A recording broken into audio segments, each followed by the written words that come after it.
Pemirsa, Anda masih bersama Doncast, saya Doni The Kaiser. Saya Don Bosco Sulam. Tamu istimewa kita, Coach Justin, yang saat ini semangatnya nggak kalah dengan para pemain timnas kita. Kita pun ikut bersemangat. Kita ikut ketularan gitu kan. Cuma pertanyaan saya, Coach, Ya. Australia di depan mata. Ya. Ya, Anda sangat optimistis kita mampu mengajar Australia. Ya. Tapi dasar, Menghajar. ya ini istilah Minimal seri lah. minimal seri lah ya. Ya, ya. Tapi dasarnya apa kalau kita membaca kekuatan Australia dibandingkan dengan kita yang dengan pelatih baru? Ya, oke. Orang itu suka membandingkan data. Australia ikut Piala Dunia. Betul, itu semua betul. Cuman tim Australia sekarang bukan Australia yang kita kenal. Bukan levelnya Viduka, Harry Kewell, dan lain-lain. Sekarang ini jauh lebih lemah. Oke, satu. Dan kedua, kita bermain lebih menyerang, bukan lebih bertahan dengan pelatih baru. Ya. Ditambah kemungkinan besar menjelang Maret minimal oleh Romani udah gabung. Semoga Riedewald juga gabung. Yang kekurangan sekarang itu kan pemain kita cetak gol, ya kan? Kita miskin gol lah, kasarnya begitu. Ya. Kenapa kita miskin gol? Ada TV sebelah lah. Telepon saya tanya, kenapa kita Iya. susah cetak gol sementara Kluivert pengen kita. Untuk alasannya gampang. Sebelumnya kita mengandalkan counter. Kalau Ya. counter yang maju itu 2-3 pemain, ya kan? Tapi sekarang kita mengandalkan ball possession. Kalau kita mengandalkan ball possession, 3 pemain didukung oleh 3-4 midfielder. Ya. Jadi jarak pemain depan sama belakang lebih Rapat rapat. ya. Yang cetak gol peluangnya lebih banyak, gak hanya pemain depan. Kalau dulu lebih pertahan ngincer counter, which is cukup berhasil dengan rank 3 sekarang. Tapi ya sekali lagi kita hanya sekali menang. Ya. Artinya ada yang harus diperbaiki. Kita harus Kan selalu begini ya. Menyerang itu adalah pertahanan terbaik. Betul kan begitu kira-kira ya. ya. Nah sekarang pola yang akan digunakan untuk attacking football seperti sekarang ini itu seperti apa? Ball possession, Ball possession? pertahanan pertama itu dari striker, penyerang pertama itu dari kiper. Oh. No. Pertahanan pertama dari striker, Penyerang pertama dari kiper. Ya. Pada saat kita pegang bola, kita nggak akan kebobolan. Simpel kan? Ya. Iya kan? Iya. Artinya kita harus usahakan pegang bola sebanyak mungkin. Kayak Man City, kayak Barcelona. Semua titik harus jadi punya mental striker. Enggak. Semua titik harus punya mental untuk bermain as a kolektif. Grup ya. Grup. Tim. Kenapa? Karena kualitas pemain Eropa kita itu tier 3, tier 4 Eropa. Oh, tier 3, tier 4 Eropa. Bukan tier 1, Bukan tier 1. Pemain kita bukan dari Real Madrid, dari MU, dari Juve, dari apa. Bahkan berapa ada divisi 2. Ya kan? But that's okay. Artinya we will make mistakes. Pada saat kesalahan itu terjadi, yang lain harus bersiap untuk menutup kesalahan teman-temannya. Nah kalau lihat line up gitu, kira-kira apa yang bisa coach jelaskan? Nah, Ini asumsi semua fit ya. ya. Asumsi semua fit. Kalau saya jadi Patrick Kluivert, saya akan main 4-3-3. Jelas. 4-3-3 ya. Tetap. Kiri Calvin Verdong, back kiri. Back kanan Kevin Dix. 2 center back Michael Hurst, Jay Itzes. Kiper pasti Martin Paes. Ya. Ya. 3 pemain depan dengan 2 DM, 2 anchor, Ivar Jenner atau Riedewald kalau dia masuk. Tom Haye. Depannya Marcelino free roll. Kiri tetap kiri, winger kiri Ragnar, winger kanan Reinders, atau mungkin Jakob Sayuri, mungkin Egy bisa juga. Strikernya Ole Romani. Asnawi nggak turun. Asnawi enggak. Rafael Struijk di mana? Bench. Bench. Asnawi itu saya udah bilang, saya fans Asnawi, tapi saya juga fans. tapi saya waspada pada saat dia pindah dari Korea ke Thailand. Dan itu tidak membuat dia lebih hebat turun di Thailand. Apa Dan sebabnya? terbukti. Kompetisi tiap minggu. Oh. Minimal tiap minggu di Korea ketemu tim-tim yang lebih bagus daripada di Thailand. Itu berpengaruh. Pemain itu menjadi lebih hebat karena dia tiap minggu berkompetisi.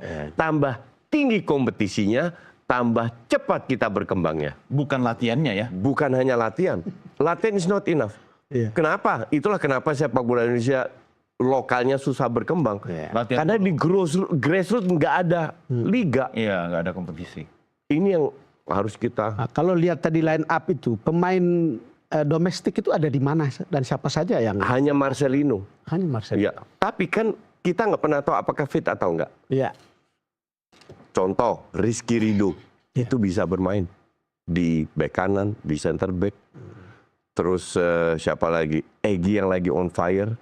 Kalau seandainya kita di menit 80 skor seri atau butuh seorang striker untuk cetak gol atau kita ketinggalan, bisa masukkan Egy, dan Egy sebagai sub sering mencetak gol juga. Iya. Itu kan line up idealnya Coach Justin ya. Ya. Kalau dari timnas Australia sendiri, kita harus jaga-jaga apa ini? Nggak ada. Nggak ada. Seriously nggak ada. Ini persis yang Anda katakan. confident sekali ya? Ya, ini persis yang saya katakan pas lawan Saudi. Oh. Oke. Apa yang kan mereka fisiknya kuat, iya. Iya, reasonnya jelas ya. Iya. Apa yang harus kita takutkan? Kan mereka menang lawan Australia, Argentina waktu di Piala Dunia. Iya, iya. Betul, mereka menang lawan Argentina dengan pelatih yang sama. Kan habis itu nggak lolos grup juga. Iya. Jadi tim nggak sehebat itu. Iya, iya. Jadi kalau ditanya apakah, ya saya nggak tahu juga.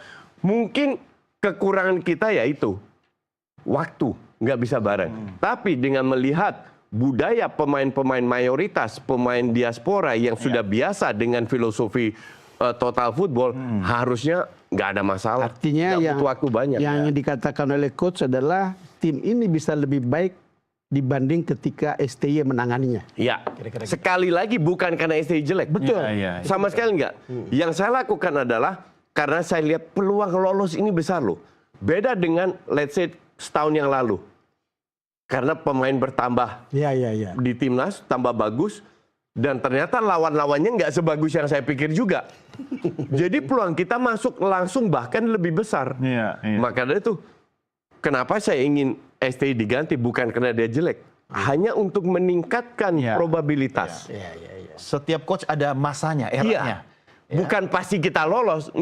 Di bawah Pep dan Klopp aja kita belum tentu pasti lolos. Probabilitas. Hanya meningkatkan probabilitas, yaitu dimulai dengan budaya, bahasa, cara bermain, filosofi Komunikasi yang bermain. lebih terbuka. Cuma Iya. coach, pertanyaannya apakah Kluivert ini akan membongkar semua warisannya STY atau ada yang diteruskan? Apa yang diteruskan? Dia nggak setolol itu.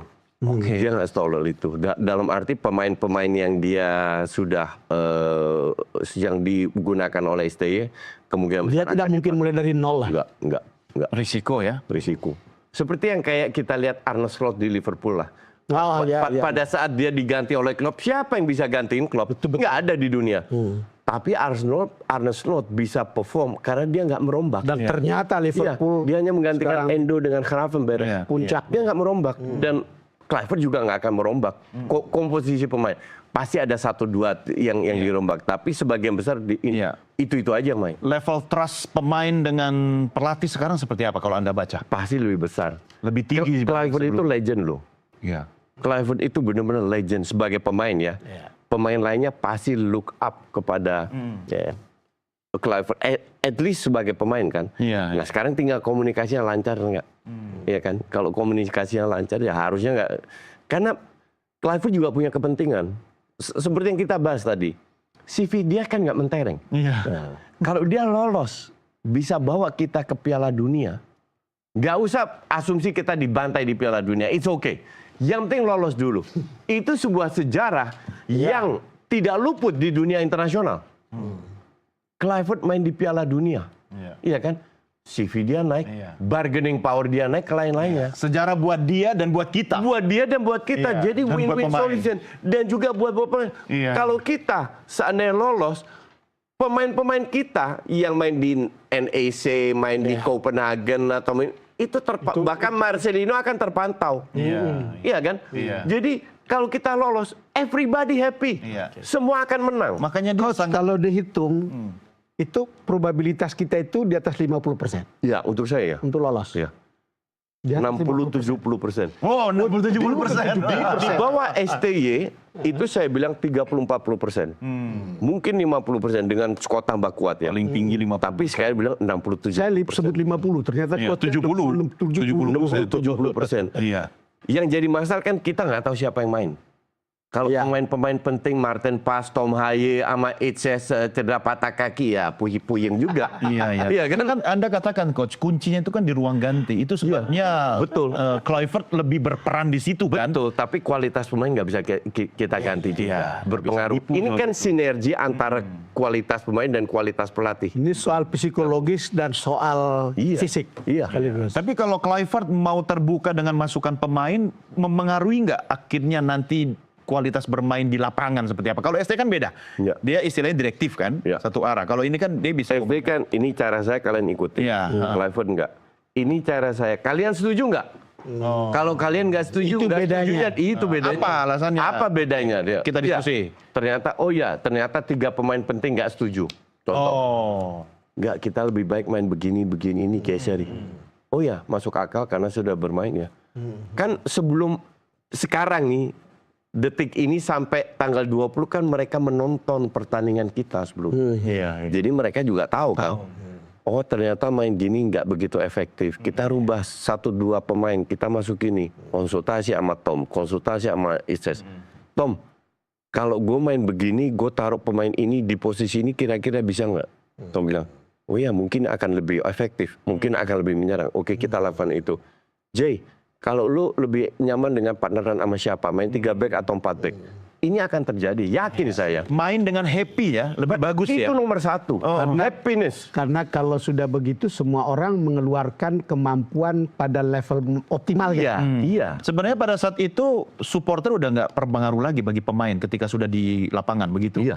Walaupun diaspora kita di Australia yang paling dekat ini banyak gitu ya, Iya. orang Indonesia di sana. Gitu. Ya pasti kalau seandainya banyak dari Indonesia pasti mereka termotivasi ya. Iya. Orang Indonesia lebih butuh supporter orang Indonesia atau orang Belanda sebenarnya? Dua-dua.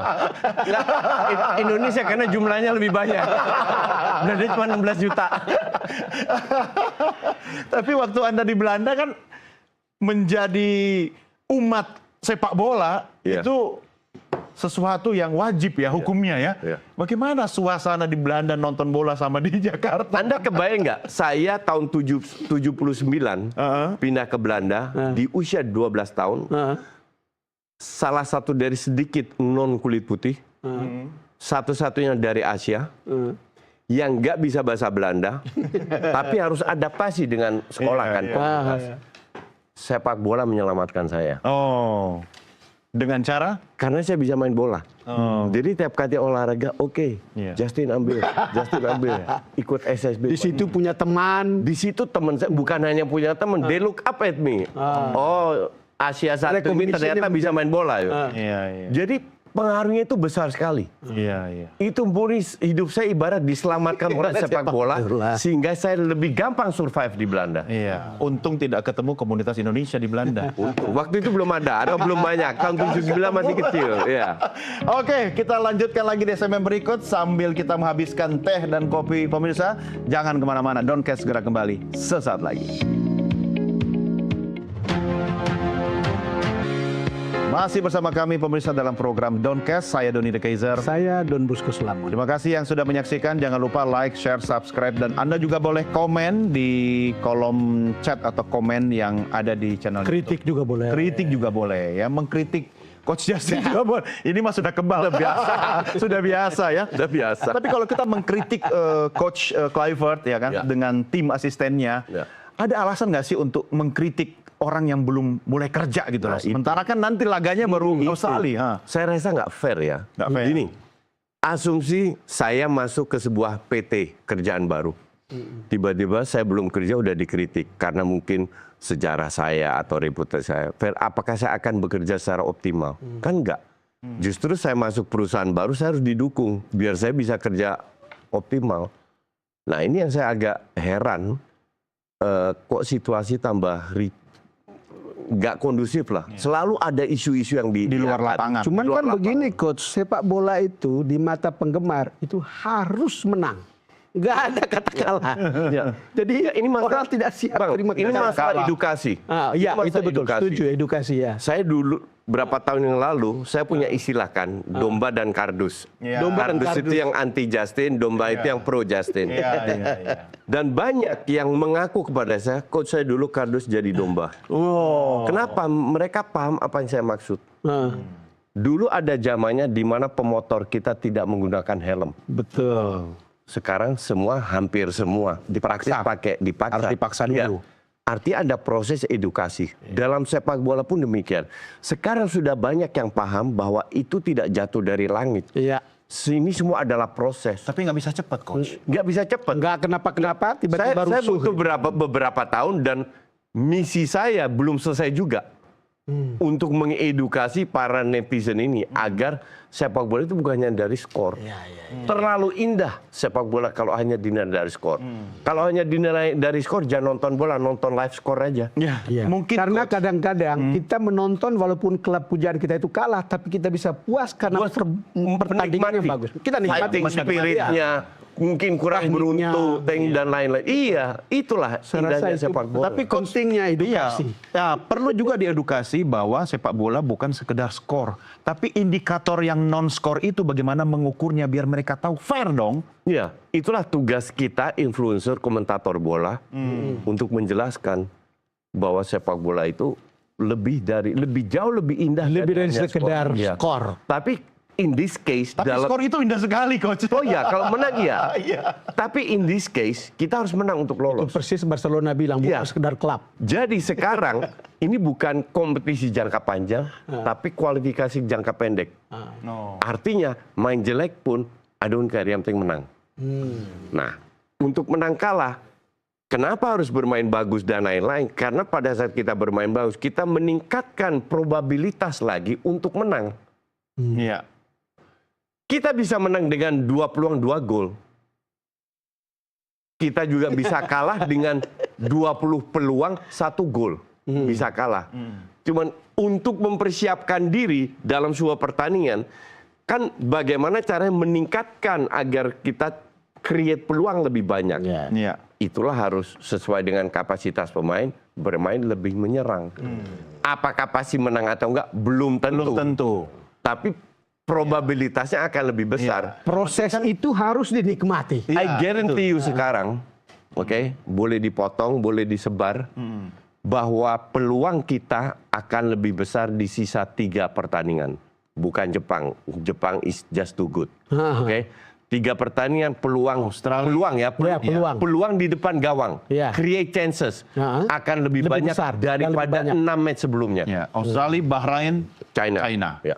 Oke. Jadi kalau kita lihat, nanti kita akan lebih banyak melihat bola Peluang di depan gawang lawan daripada match-match sebelumnya. daripada match-match. Dan Anda yakin pemain kita akan lebih happy dibanding laga terakhir? Iya.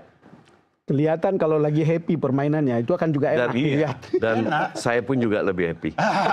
Anda akan Sekarang ada di sana, kita ya, lagi bicara baru, Coach. Orang lagi rame tentang direktur teknik, Dirtek. PSS, dirteknya. Ya. Kira-kira seperti apa?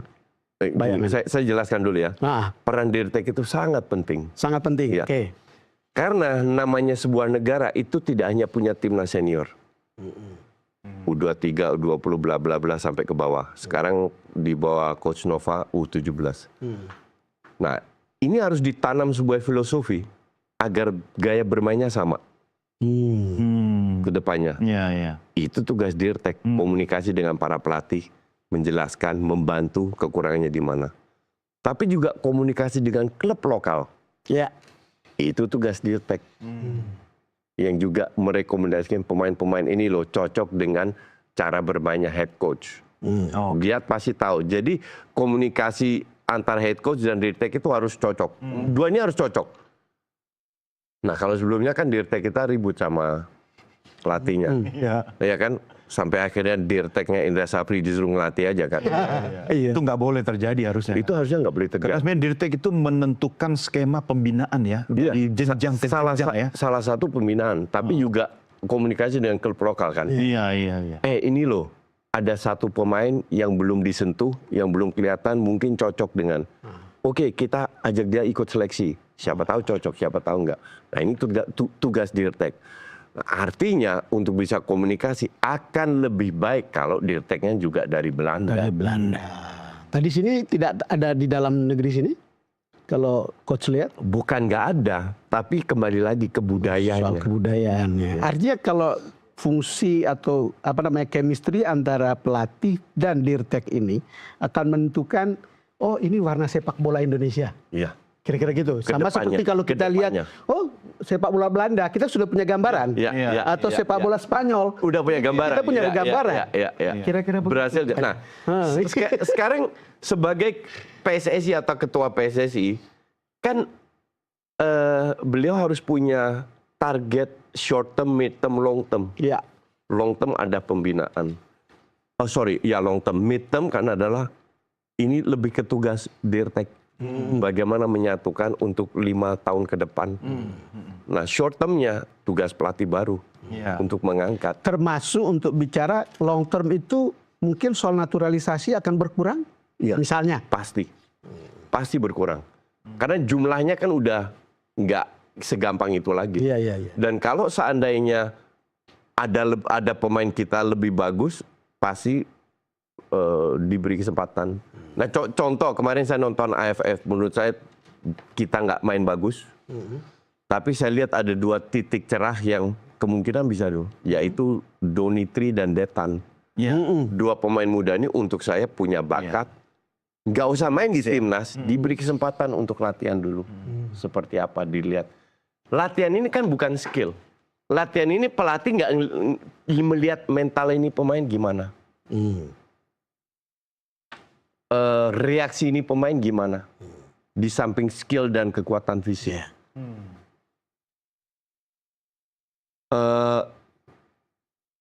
Kapasitas untuk beradaptasi pemain ini gimana. Itulah penting untuk latihan bersama tim. Ya sekarang persoalan kita itu kan kalau kita naturalisasi dikurangi, ini kan still long way to go. Ya. Kalau kita lihat sekarang Ya. tidak ada tanda-tanda misalnya, oh kita akan ngambil dari liga, karena liga kita juga sebegitu aja jalan. Ya. Dari bawah lagi, yang lebih dini lagi, pembelian olahraga kita di tingkat usia dini, itu juga belum apa-apa begitu loh. Ya. Karena itu kan source-nya kan masih lama. Ya. Coach menghitung itu kira-kira perlu berapa waktu? Saya rasa setelah 5 tahun udah menurun. Setelah 5 tahun dari Udah mulai menurun. Oke. Jadi siapa Dirtek yang paling tepat? Nah ini agak susah nih. Saya belum dapat bocoran masukan apa nothing. Ini murni dari saya sendiri, murni subjektif. Pasti Belanda ya. Apa? Pasti Belanda ya. Ada 3 kandidat untuk saya. Ya.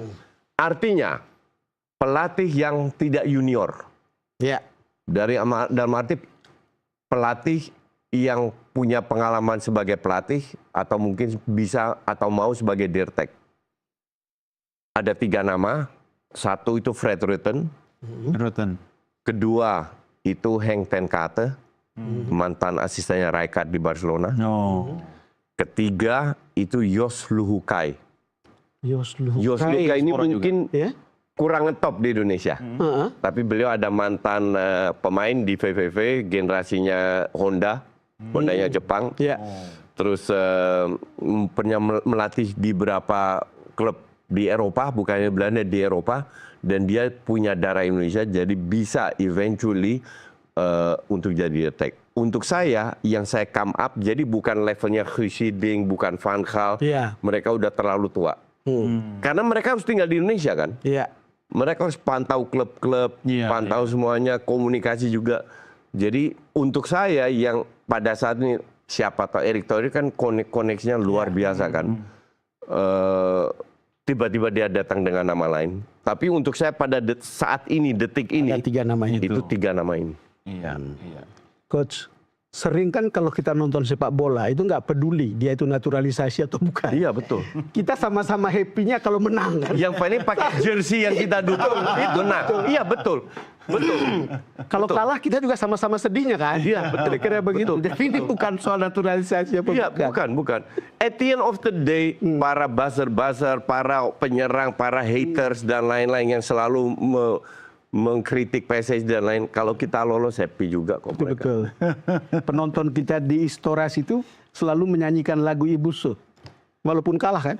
Iya. Dan itu rame dan meriah dan kita merinding dengarnya. Itu luar biasa, betul. Betul. Ya, tapi kuncinya kan bagaimana coach dengan pemain bisa bonding tadi. Iya. Ya kan? Tidak perlu misalnya dia harus hafal lagu kebangsaan atau lagu Ibu Pertiwinya Ibu Su. Itu kan semua inisiatif. Ini Alex Pastor posting di IG-nya, dia lagi belajar bahasa Indonesia. Iya. Jadi dia belum di Indonesia pun dia sudah punya inisiatif belajar bahasa. Iya. Nggak usah bisa sepatah 2-3 patah aja. Iya. Orang sudah respect. Iya. Karena selain niat bonding itu dengan ada. pemain, dengan supporter juga perlu kan? Salah satu kekuatan orang Belanda, mereka harus adaptasi. Mereka bisa adaptasi. Karena berapa pemain Belanda yang main di sini yang saya kenal, itu bisa bahasa Indonesia semua. You name it lah, dari Christian Adelmoen, Lili Pali, Mark Klok, Diego Michels. Semua bisa, Irfan Bahdi, semua bisa bahasa Indonesia. Makanya untuk mempercepat bahasa Indonesianya harus sering-sering makan nasi goreng katanya. Salah satu itu. Coach, kita sayang sekali harus akhiri. Tapi saya minta kata-kata Anda untuk timnas kita jelang laga terdekat dengan Australia ini. Seperti apa? Dimulai dari happiness ya. Happiness. Itu untuk saya nomor 1. Kalau kita happy, semua yang kita lakukan itu akan jauh lebih lancar. Dan nggak perlu minder. Dan saya yakin mereka sudah membuktikan lawan Arab mereka bisa menang dan layak menang. Mereka akan tunjukkan lagi dengan pelatih baru, dengan peluang baru. Kemungkinan besar juga ada pemain-pemain yang dicoret, diberi kesempatan lagi. Atau diapakan. Jadi start fresh, fresh air, fresh semuanya. Kalau happy kita bisa menang. Dan kita juga jadi happy juga kalau menang. Jadi happy. Everybody happy. Ya, betul. Dengan kemungkinan sampai 70% tadi kita menang, skor berapa prediksi Anda? Wah, saya nggak tahu. Itu tugas paranormal itu. Catat itu dari Coach Justin. Peluang kita itu 60 sampai 70%. It doesn't matter menang 1 gol atau 1000 gol, still 3 points. Oke. It's about 3 points. Oke, yang penting happy tadi ya. Happy. Oke. Penting itu. Itu benar-benar Kita nikmati intinya itu pertandingan. happiness. Iya. Are you happy? Kita Very nikmati happy. pertandingan. Coach Justin, thank you ya. Thank you. Terima kasih. Terima kasih juga. Terima kasih Coach. Terima kasih. Thank you ya. Saya Terima selalu kasih sudah beri kesempatan. sampai ketemu lagi di kesempatan yang lain. Dan pemirsa, kita berpisah sampai di sini. Jangan lupa saksikan terus Downcast hanya di Nusantara TV. Saya Doni The Geyser. Dan saya Don Bosco Selamat. Sampai jumpa. Bye-bye.